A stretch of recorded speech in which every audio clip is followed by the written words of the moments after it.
মানুষের অধিকার।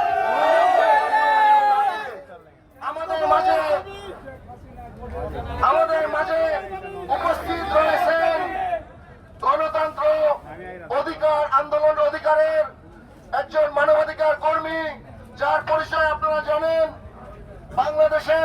বাংলাদেশ জাতীয়তাবাদী দলের প্রতিষ্ঠা লগ্ন থেকে আমাদের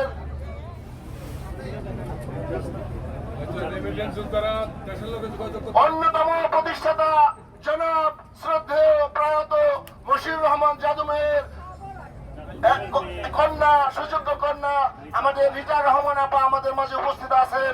আজকে আমাদের অনুষ্ঠানের প্রধান অতিথি হিসাবে বাংলাদেশ জাতীয়